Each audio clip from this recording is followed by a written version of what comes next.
Anticorrupción suele ser un tema que también va ligado a los temas, y ahí fue un tema, un rubro en el cual el presidente Ollanta, cuando era candidato, también se destacó con respecto al resto, sí, y había mucha expectativa. 6 meses después, alguien que estuvo en la comisión de transferencia, el fiscal Abelino Guillén, que del caso Fujimori, lo que dice es que esto es un desastre.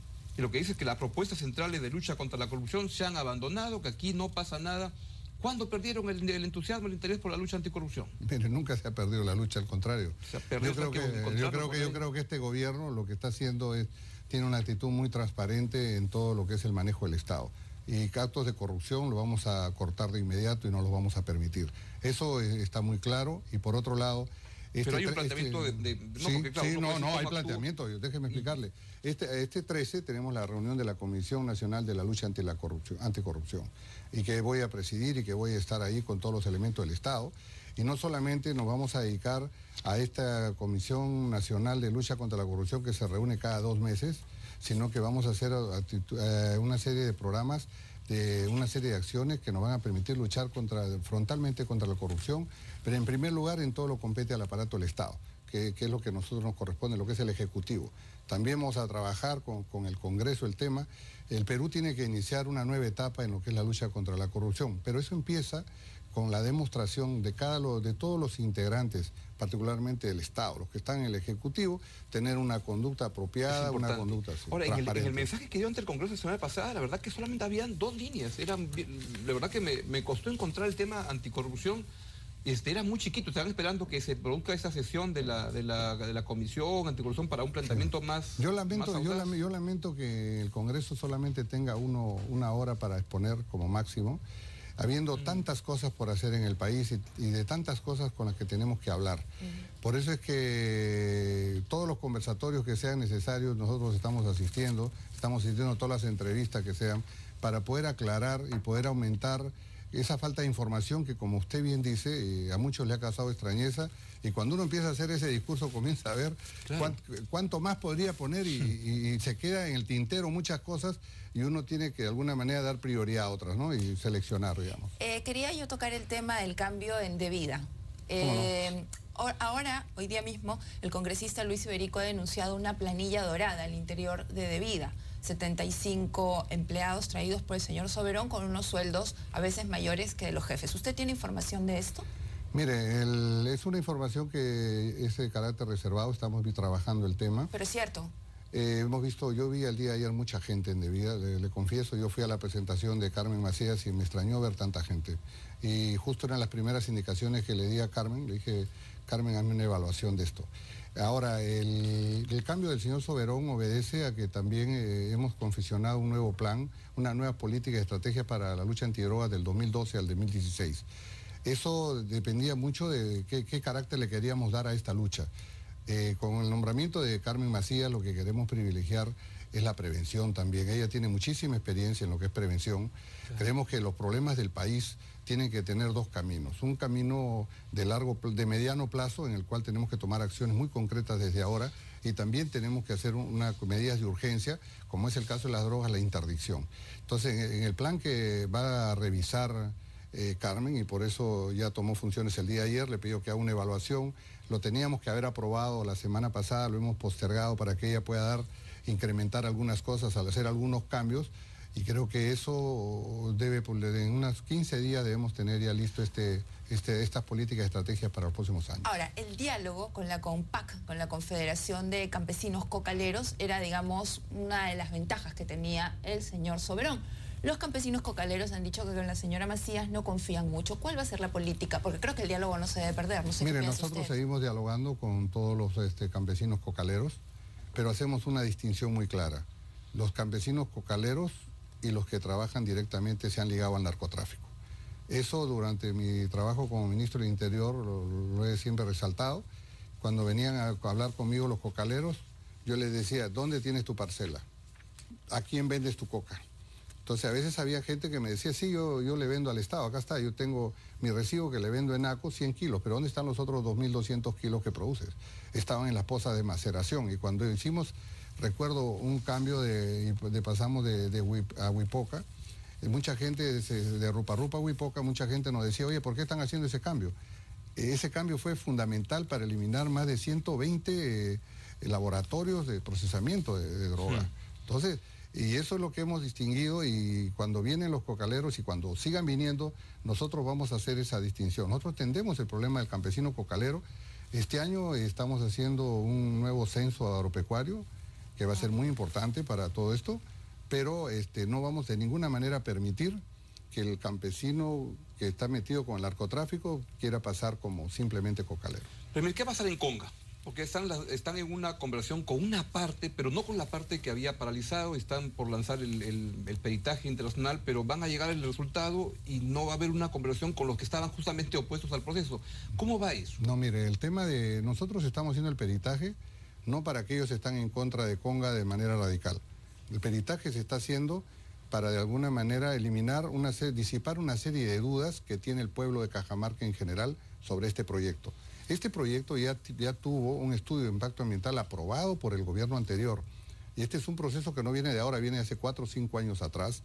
Y lo que nosotros, al notar que la población, de alguna manera, ante una falta de intervención del Estado, encontró una serie de dudas en el proyecto, sembradas por estos señores falsos ambientalistas. Entonces nosotros hemos visto que había que disipar esas dudas para que la población tenga muy claro que, por ejemplo, en Cajamarca no es que falte agua. Lo que falta es el acceso al agua. Del 100% de agua, de recursos que puede captar Cajamarca de agua, solamente se utiliza el 10%. Y la población no sabe eso. No se sabe que Conga va en función de este informe, pero al margen de de la oposición local, de los grupos con los cuales estaba enfrentado hace un mes y medio. Es que miren, nosotros no hemos querido enfrentarnos a nadie. Lo que nosotros hemos encontrado una situación que estamos remediando, las dudas de la población, y por otro lado, hemos encontrado que los fondos de Cajamarca no estaban siendo empleados para su desarrollo. Entonces el gobierno ha decidido de alguna forma enviar a los ministros para que todos esos proyectos que estaban detenidos se pongan en marcha y la población en general sienta que la minería le va a dar a ellos, realmente le va a eliminar la pobreza en las zonas más extremas y le va a llevar desarrollo. Pero ¿cuál es su disposición real, primer ministro? Tengo que hacerle esta pregunta porque el señor Santos hemos hablado con él por teléfono y se ha dicho, el señor Valdés asusta, así nos asusta horrible, viene así con un chicote, nos quiere obligar, no nos escucha. ¿Cuál es su real disposición? Mire, la real disposición es que nosotros tenemos grabadas todas las reuniones que hemos tenido con el señor Santos. Y cuando gusten yo se las puedo hacer llegar. Y en ningún momento lo hemos presionado, muy por el contrario, lo que hemos impedido es que este señor se burle de las autoridades. Y eso lo hemos dicho en todos los idiomas. Y eso algunos canales han mostrado, lamentablemente solamente ven la parte que yo digo, firme usted porque yo voy a firmar, pero no ven cómo este señor, nos habíamos puesto de acuerdo, habíamos dialogado, él había puesto las fechas, y a la hora de firmar, porque le hace una seña el señor de Saavedra, el señor no firma. Entonces yo le digo, ¿qué es esto? Es una burla. Acá viene el primer ministro, vienen los ministros de Estado, y usted se va a burlar así misericordiamente y se va a salir de la reunión. Nosotros también creo que tenemos la obligación de hacer respetar el principio de autoridad. Vamos entrando a la parte final y una de las frases que más me impresionó de la presentación en el Congreso y la que tuvo la semana pasada es cuando dijo, no se va a hacer la gran transformación en este quinquenio. ¿A qué se refiere? Casi 5 meses recién ya han tirado la toalla. ¿Para qué no se ilusionaron con la gran transformación? No. ¿Qué país quiere dejar el gobierno del presidente Ollanta Humala? Lo que yo he dicho, eso ha sido una entrevista por televisión, dije que la gran transformación, es una entrevista de radio, la gran transformación no se va a culminar en los 5 primeros años, pero sí se va a iniciar y se va a hacer de manera paulatina. Lo que nosotros vamos a cumplir fielmente es la hoja de ruta que el presidente de la República se comprometió para la segunda vuelta y que fue aceptado por la mayoría de peruanos. Eso lo tenemos muy claro. La hoja de ruta no necesariamente está desligada, más bien yo diría que está dentro de la gran transformación que hacer al país. Sí, pero no podemos un indicador que nos diga dónde estamos ahora y cómo quiere dejar el país en el año 2016. ¿Cuál escogería y cuáles serían esos registros? Yo lo que escogería es que del 10% que tenemos de extrema pobreza, por lo menos reducirlo al 5%. ¿A la mitad? Sí, a la mitad. La gente está participando mucho, los están escuchando mucho y a través del Twitter nos hacen una pregunta bien puntual de las muchas, la mayoría se refiere al tema de seguridad ciudadana y tiene que ver, ahí la tiene en pantalla, ¿qué pasará con los familiares, en la pantalla de acá, qué pasará con los familiares de los policías muertos en Jaén? ¿Por qué siempre los delincuentes toman represalia? En general ha habido mucha indignación porque nuestros policías no son protegidos de manera adecuada. ¿Qué va a pasar?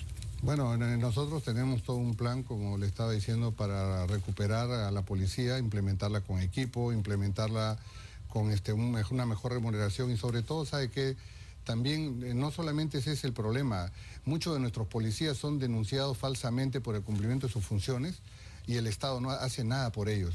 Uno puede encontrar en las carreteras policías que están mudándose de un lado a otro para acudir a un juicio sin que el Estado les dé nada y se tienen que defender por sí solos. Eso estamos cambiando lo que es la Defensoría del Policía, la vamos a incrementar con más procuradores, con más abogados, para que el policía no se sienta indefenso. Y de igual manera, creo que ya lo dijo el ministro del Interior el día de ayer, aquellos familiares van a recibir la protección debida, porque entendemos que han sido atacados sus familiares, han perdido sus familiares, y no solamente eso, también están amenazados.